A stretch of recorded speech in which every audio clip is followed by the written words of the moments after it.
नाज़रीन अस्सलाम वालेकुम, आपकी खिदमत में एक नई वीडियो के साथ आपका मेजबान हाजिर है। नाज़रीन, मुस्लिम लीग नवाज का रहनुमा राना सनाउल्लाह, जिसके हाथ अभी कुछ भी नहीं आया, उसको आपने हल्के से भी बुरी तरह शिकस्त हुई और उसके बाद भी मुस्लिम लीग नवाज वालों ने इसको घास तक नहीं डाली, लेकिन फिर भी ये अभी अपनी पार्टी की चापलूसी में लगा हुआ है। आज सीनियर एंकर सना बुच्चा ने इस तरह क्लास लगाई, इस तरह के सख्त और कड़वे सवाल किए कि आगे से राना सनाउल्लाह के पास एक सवाल का भी जवाब नहीं था, बल्कि गुस्सा करने लग गया। नाज़रीन, एक दफा वीडियो मुलाहिजा फरमाएं, फिर इस पर मुकम्मल तफसील आपके सामने रखते हैं। राना साहब, लेकिन अगर आपके नवाज शरीफ आके यहाँ कबूतर उड़ाएंगे और कहेंगे कि मैंने सबको माफ किया और मैं किसी के साथ कोई भी प्रॉब्लम में नहीं पड़ना चाहता, ना मैं किसी से कोई इंतकाम लेना चाहता हूँ, फिर आप कह रहे हैं बुलाया जाए इनको, कहाँ बुलाया जाए? मतलब चीफ जस्टिस साहब बुला लें, वो आपका काम आसान कर दें, किस बुनियाद पर बुला लें? पार्लियामेंट का फिर क्या रोल रह जाता है? एग्जीक्यूटिव जुडिशरी का क्या रोल रह जाता है? आपके मातहत इदारे हैं, आप बुलाएं, आप डिसाइड करते हैं उनको माफ करना, आप डिसाइड करते हैं उनकी तस्वीरें लगाना। अब ये मामला जब इतना ओपनली होकर आ गया है, जैसे शौकत अजीज सिद्दीकी साहब ने तो एक पर्सोना नॉन ग्राटा का एक पूरा उनका फेज गुजरा है, ये जजेस साहिबान को तो हम हीरोज डिक्लेयर कर रहे हैं, तो कम से कम हम इतना आगे तो बढ़े इस मामले में। तो आप लोग क्या ही अच्छा होता कि थोड़ा सा आप भी दो टांगों पे खड़े हो जाएं और कहें कि बुलाएं जी, और आप अपने फोरम पे बुलाएं। आप क्यों कहते हैं इंतकाम नहीं लेंगे, माफ कर देंगे, आगे बढ़ेंगे? फिर आप भी मत कहें। नहीं, सुन ले।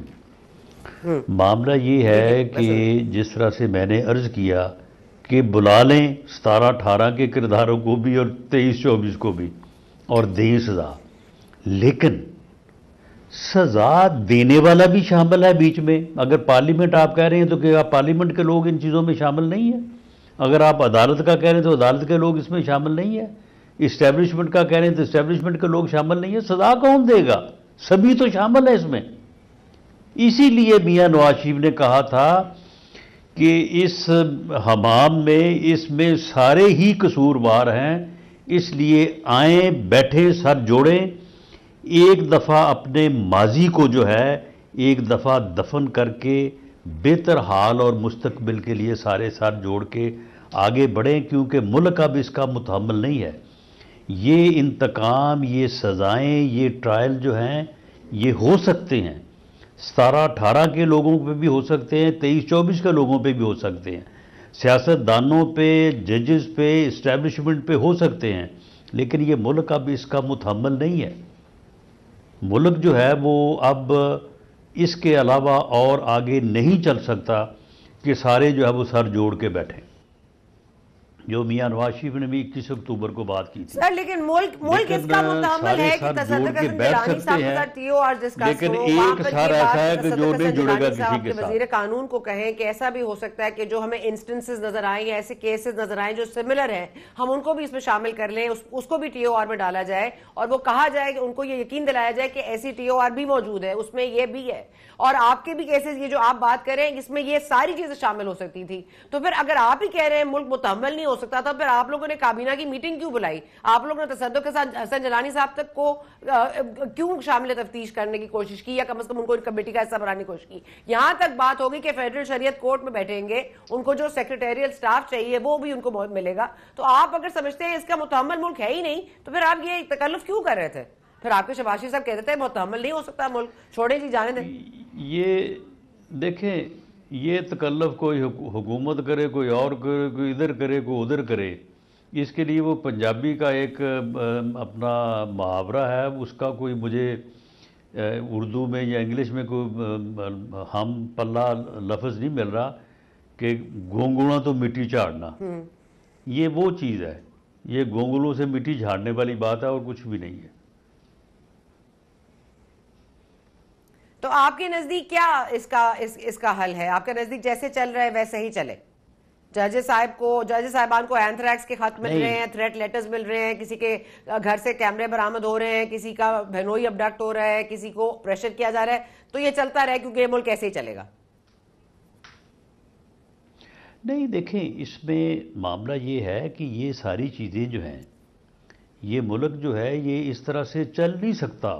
ये इस तरह से चलता रहा है, ये 10 साल हो गए हैं, 5 साल पहले एक साइड पे, उसके बाद फिर दूसरी साइड पे, ये 5-10 साल हो गए हैं, 14 से ये धरनों से काम शुरू हुआ था। तो अब मज़ीद जो है ना, ये मुल्क इसका मुतहम्मिल नहीं हो सकता।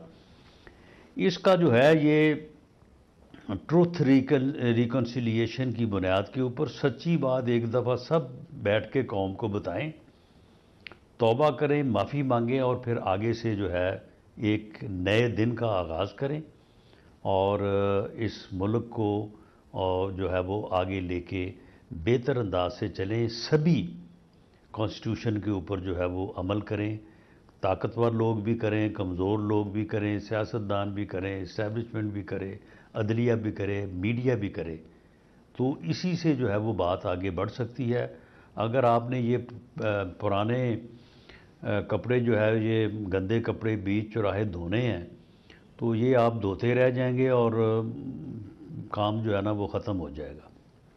मुल्क इस वक्त जिस सूरत हाल में है, राना सलाउल्लाह साहब, ट्रूथ एंड रेकन्सिलिएशन के लिए इंतजार कर लेते हैं क्योंकि वो भी आपकी हुकूमत है, इन पावर अभी आप ले आए, बना लें हुकूमत में ये कमीशन बना लें ट्रूथ एंड रेकन्सिलिएशन का। कौन कौन सच बोलेगा, कौन कौन झूठ बोलेगा वो भी हम देख लेते हैं। फिर सच निकलेगा तो पूरा सच निकलेगा, अभी का भी निकलेगा, पहले का भी निकलेगा, तो फिर वो सबके लिए तैयार है हम तमाम सच के लिए। जी मेरा ख्याल है कि ये वही बात कि सबको सर जोड़ के बैठना चाहिए। सब सर जोड़ने को मेरे ख्याल में तैयार हैं। एक सर ऐसा है कि जिसने कभी नहीं जोड़ना। जो मैं कहता रहा हूं सर वो तो कहीं नहीं जा रहे, आप अपनी ट्रूथ एंड रेकन्सिलिएशन बनाएं, जो सर नहीं जुड़ते वो ना जुड़े, आप अपने सर जोड़ें, जितने वो हादसा आपके सामने, मामला आगे चले। लेकिन इस वक्त जो है वो सूरत हाल यही है कि बाकी लोगों को तो शायद इस बात का एहसास है, लेकिन उन्होंने ये रवैया जो है ये आज से नहीं 2014 से अपनाया हुआ है कि मैं ना किसी के साथ बैठूंगा, ना मैं किसी के साथ बात करूंगा, ना मैं किसी की सुनूंगा, ना मैं किसी को छोड़ूंगा। अब या तो सारे ख़त्म हो जाएंगे तो या फिर जो है वो उनका जो है वो वजूद, सियासी वजूद मैं बात कर रहा हूँ, फिर बात को दूसरी तरफ ले जाते हैं क्योंकि ये बात सियासत पे हो रही है। तो या वो कंप्रोमाइज़ होगा तो या फिर बाकी सारे जो है वो नहीं छोड़ेगा वो उनको। यही सूरत हाल है। नाज़रीन आपने वीडियो मुलादा फरमाई है। नाज़रीन मुस्लिम लीग नवाज के जितने भी रहनुमा हैं इनको सवाए इमरान खान के कोई भी नाम नहीं आता है। अगर महंगाई का जिम्मेदार ठहराते हैं तो भी इमरान खान को, और कोई जो काम इन्होंने खुद गलत किया है उसका भी जिम्मेदार इमरान खान को ठहराते हैं। इसके अलावा ना इनका मंशूर को इलेक्शन से पहले था और ना ही इलेक्शन होने के बाद है। इनका सिर्फ एक ही काम है हुकूमत में आने से पहले भी और हुकूमत जब भी अब इनको मिल गई है तो अब भी कि सिर्फ और सिर्फ इमरान खान और PTI को टारगेट करना, इसके अलावा इनका कोई मंशूर नहीं। और नाज़रीन इस वक्त वाज़ेह अवाम को पता है कि ये चोरीशुदा मैंडेट के जरिए कौम पर मुसल्लत हुए हैं, लेकिन ये इस तरह प्रोग्राम में बैठकर बढ़ के मारते हैं कि जैसे अवाम ने आपको मुंतखब किया है। नाज़रीन राना सनाउल्लाह को देख लें, इसको अपने हल्के से भी बुरी तरह शिकस्त हुई और पार्टी ने भी इसको अभी तक घास नहीं डाली है। ये जो है वो सेनेट का उम्मीदवार था, उससे भी ये गया, लेकिन फिर भी ये अपनी पार्टी की चापलूसी में लगा हुआ है। नाज़रीन अंदर अंदर इनके दरारें पड़ चुकी हैं। ये सिर्फ अपनी इज्जत बरकरार रखने के लिए इस वक्त पार्टी की चापलूसी कर रहा है। बाद प्रोग्राम में राना सनाउल्लाह जो है वो इनके शफात दबे लफ्जों में कर रहा है, लेकिन इंशाल्लाह जल्द ये पार्टी जो है ये तहस नहस हो जाएगी।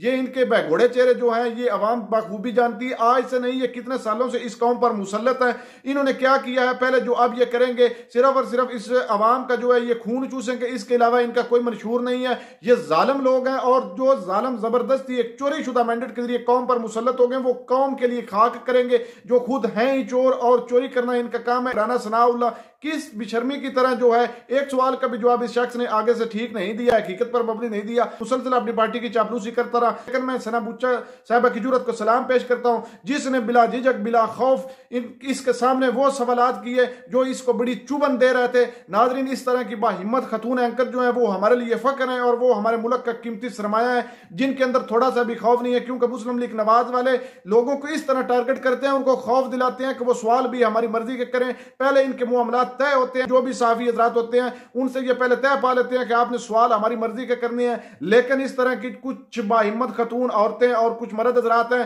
जो जिनके अंदर थोड़ा भी खौफ नहीं है और वो हक और सच पर मबनी सवालात उठाते हैं। नाज़रीन आपने वीडियो मुलाजा फरमाई, इस वीडियो के बारे में आपकी क्या राय है कमेंट सेक्शन में अपनी कीमती राय दीजिए और अगली वीडियो तक अपने मेजबान को दीजिए इजाजत। अल्लाह हाफिज।